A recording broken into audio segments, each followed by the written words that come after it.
march of time.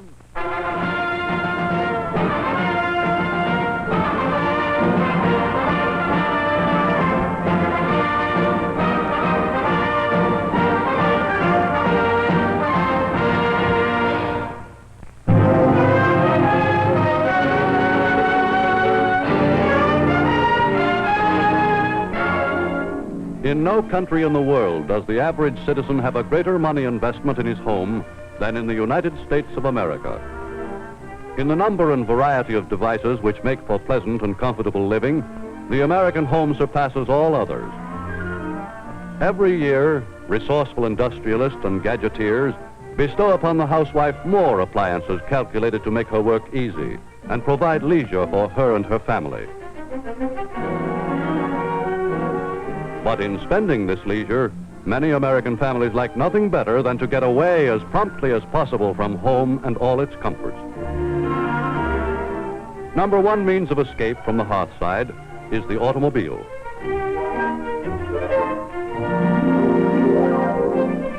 Number one nighttime amusement is the motion picture.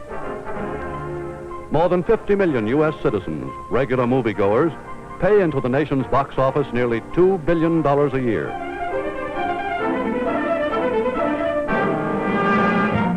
Sports are another favorite attraction. Gregarious and uproarious and agreeably sedentary for spectators, they are a welcome refuge to the millions of Americans who would rather be out with crowds of their fellows than cooped up at home.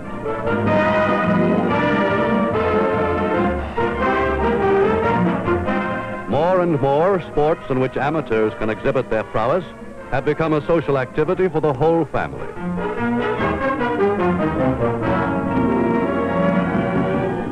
And when the last game is over, the last movie out, the American citizen has a final alternative to home in another currently flourishing institution, the nightclub. Throughout the United States, there are about 70,000 night spots, and today their major problem is less how to attract customers than how to make room for all those trying to get in. Perhaps 10,000 of these places are real nightclubs, with a band and entertainers.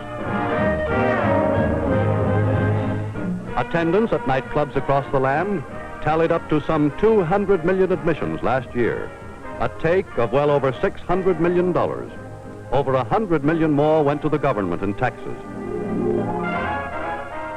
Capital of the nation's nightlife is its biggest and richest city, New York, whose 1,000-odd nightclubs range all the way from side street bistros to elegant establishments whose names and nightly doings are familiar to gossip column addicts from coast to coast. Today, New York's nightclubs are enjoying an extravagant boom. Night after night, such opulent pleasure domes as the Monte Carlo are packed to the doors with well-heeled customers, whose spending is on a scale unequaled even in the fabulous days of the roaring 20s. As a social institution, New York's nightlife has come a long way from the Prohibition era with its clip joints and gang warfare.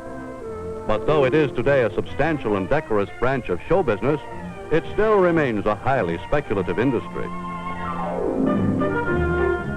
Because only one new club in 10 that opens its doors is apt to last out the first season, it is an investment strictly for those who are willing to gamble on a long chance. The bulk of the initial investment goes into decorations, the gaudier the better, to put the customers in the right frame of mind for spending. Kitchen equipment accounts for another big slice of the investment. There has to be a floor show to get the customers in, and it has to be costumed and rehearsed, all of which takes money. Today, every club has to conform to rigid fire laws, to strict licensing and police regulation, including the fingerprinting of all employees, a lingering reminder of the reputation the industry acquired in its gangster-ridden Prohibition days. Listen, we got every license in the world but the cabaret license, and you'll have to give us a temporary one so we can open up. Now here, boys, we got the health license, we got the building license, and we got the liquor license, and we got rid of the coat room. So all we have to do is get the cabaret license, and we're all set. To keep a first-class place going takes a big staff, sometimes as many as one employee for every 2 guests. The first one the public meets is the doorman, stationed there to let in the right people and brush off any not up to the tone of the establishment. Well, we're just going to sit at the bar. Oh, there's no room at the bar either. Ah, nuts to you. Come on. In most clubs, the checkroom girls are hired at a fixed salary by an outside concessionaire. He picks them for the kind of personality that will attract tips, and everything they collect goes into their employer's box, which is securely locked. For the check room and other concessions, including the washrooms, a concessionaire may pay $50,000 or more. Some nightclubs are largely financed in this way. Washroom attendants have many devices for extracting sizable tips. The range of personal services they offer is largest in the powder room, which serves not only as a restroom, but as a repair station, a social center, and incidentally as a strategic relay point for gossip. The fuss she made coming in, just to show off her new mink. What do you think? Strictly dyed muskrat from where I sat. But I saw the Bergdorf label. Look, dear, anyone can sew in a Bergdorf label. Social arbiter of the nightclub is the head waiter, who separates the sheep from the goats. To celebrities and known socialites, he assigns the best tables. Good-looking, well-turned-out customers get next consideration. But folding money is the surest leveler of barriers. With run-of-the-mill, non-tipping customers, the head waiter who is out to make money has ways of dealing, beginning with cold disapproval and working up to polite extortion.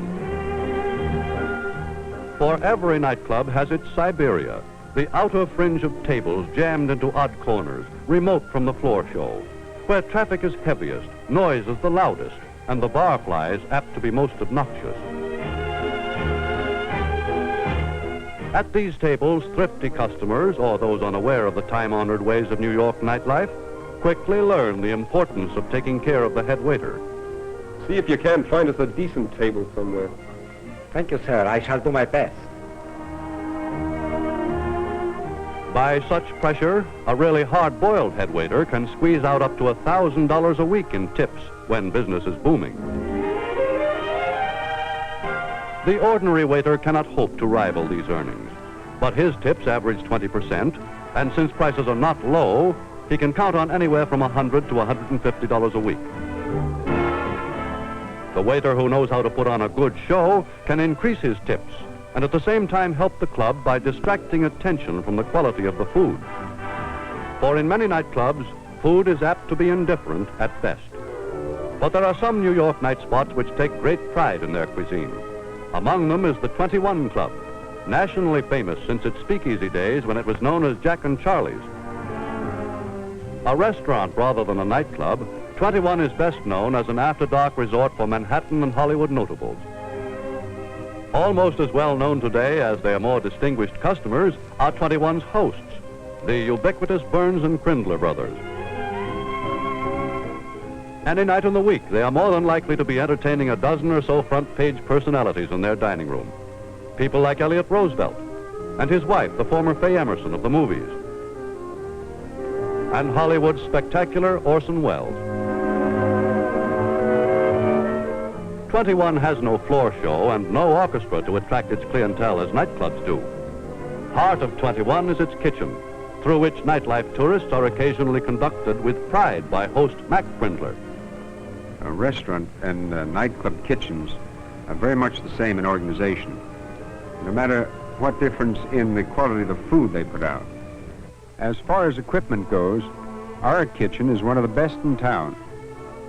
But what really makes it is the staff, headed up by the maître de cuisine.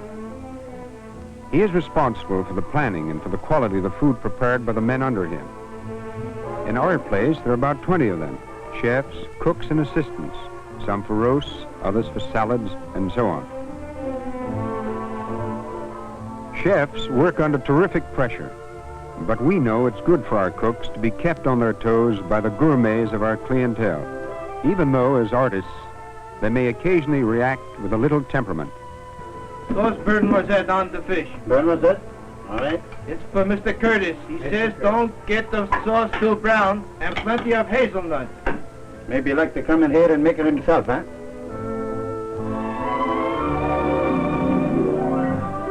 But in the average nightclub, as distinguished from 21, The bar is the thing, for the profit on liquor is about 70% and accounts for much of the income of the place. A skillful bartender protects his boss's profits by mixing his drinks without waste. Chiseling by the use of inferior or cut liquor, however, may cost a bar its license. Most nightclub patrons stick to the standard hard drinks. But in places such as El Morocco, which cater to the more urbane international clientele, there is a steady demand for fine wines and liqueurs. El Morocco's proprietor, John Perona, takes great pride in his collection of vintage wines. Well, in a dinner and supper club like this, a large part of our investment is tied up in wines and liquor. Our list still includes imported wines and alcohols of the best years because we had the foresight to stock up to capacity before the war began. Storing wines is a delicate problem. Some bottles should be rotated slightly at intervals. Others should not be touched until served. All of them are helped by strictly controlled temperature, colder for champagne than for still wine. The sommelier or wine steward, with his traditional chain and key and tasting cup, runs the cellar.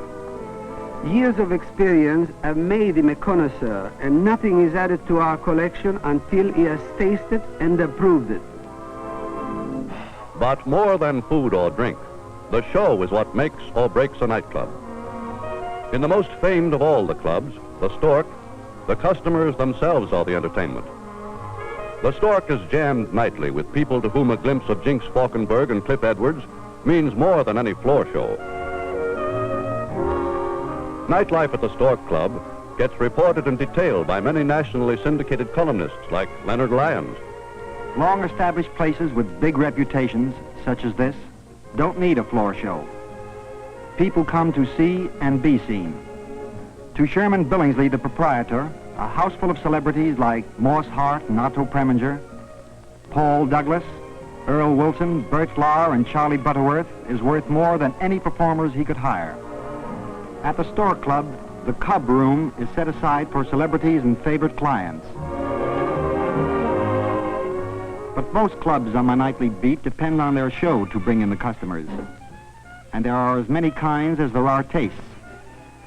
Big, popular price places like the 400 draw the young crowd. They want bandsmen like Jimmy Dorsey and room to dance.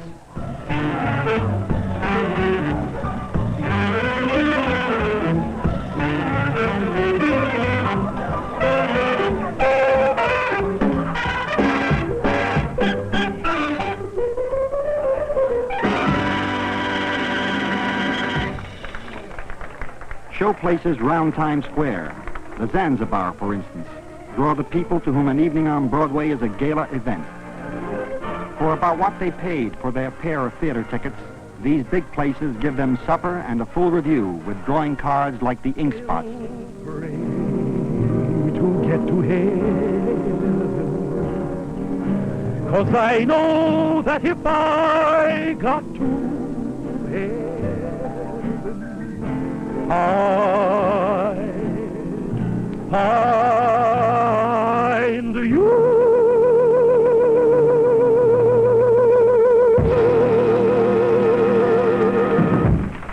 The East Side spots, the Embassy and places like that, are smaller and more expensive.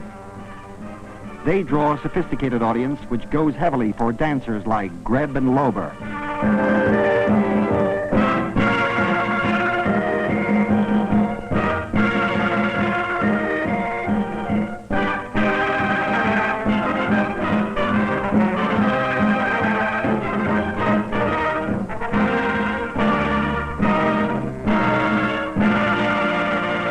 Broadway crowd, there are comics like La Martinique's Danny Thomas, who gets his laughs by a fast give and take with the audience, and even by kidding the institution of the nightclub. Multi-millionaires always occupy space on the dance floor. Got nothing but money, these people. Loaded. Then come the semi-millionaires. Those of you who for a while thought you had a ringside table. You're laughing. Come somebody richer than you, you're the second row. Quick, like that. table drops from the ceiling. Then come the middle class. And the peasants in the back. For slightly higher brows, there are retreats like the two cafe societies, uptown and downtown. They present intimate artists like plaintive Susan Reed, who sings old ballads to the tinkle of a zither. Sweet Molly Malone, and she wheeled a wheelbarrow through the streets broad and narrow, crying, Gagas and Mansas, alive, alive, oh.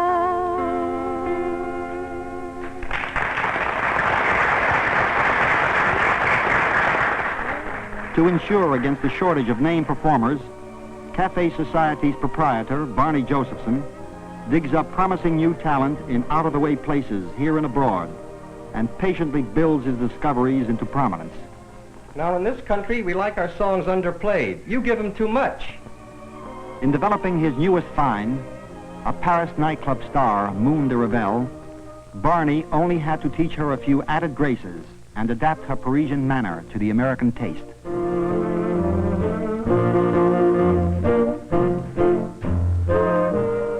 Barney had gowns run up especially for her to underscore her Guadeloupean charm and give her glamour where it would do the most good.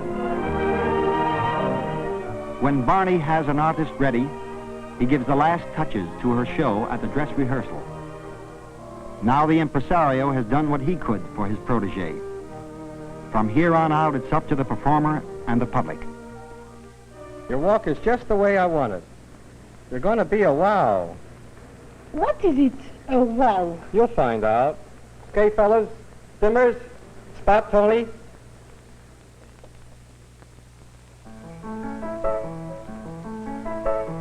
Chocolat la domptée, c'est sa jeune fille aimée.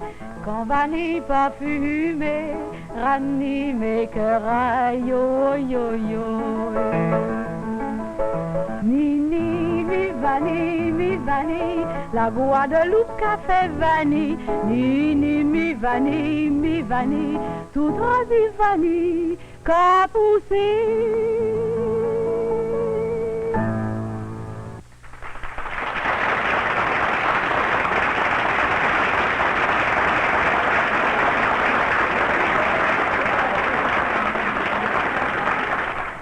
In Greenwich Village and on 52nd Street, jazz bands like Eddie Condon's dish out for Hepcats the genuine tailgate and gut bucket.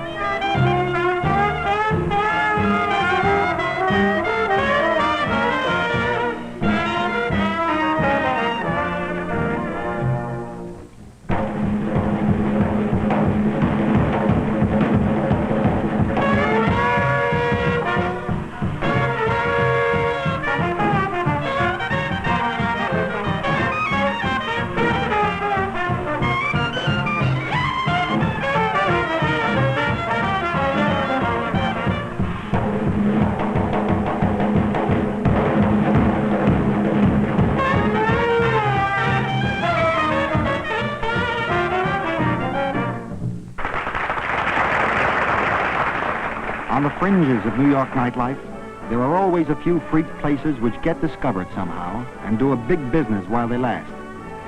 The current and apparently durable fad is a raucous resort on the old Bowery called Sammy's Bowery Follies. For years, this was a hangout purely for the local aristocracy until the uptown carriage trade found it. Nowadays, the charter members can hardly find elbow room in the place.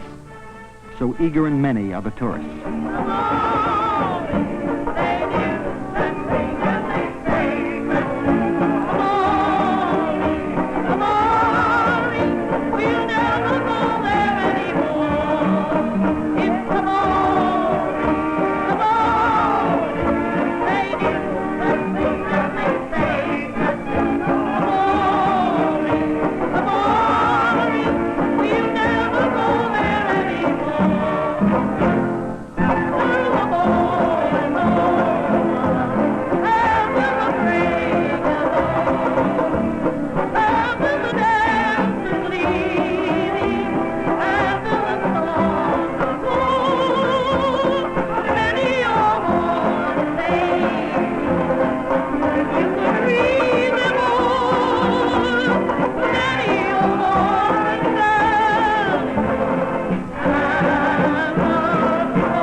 the post-war nightclub boom will hardly last forever, the U.S. nightclub as an institution appears to be here to stay. For on Broadway or on Main Street, it provides an outlet for the American's eternal restless need for an occasional escape from the blessings of home, sweet home. Time marches on.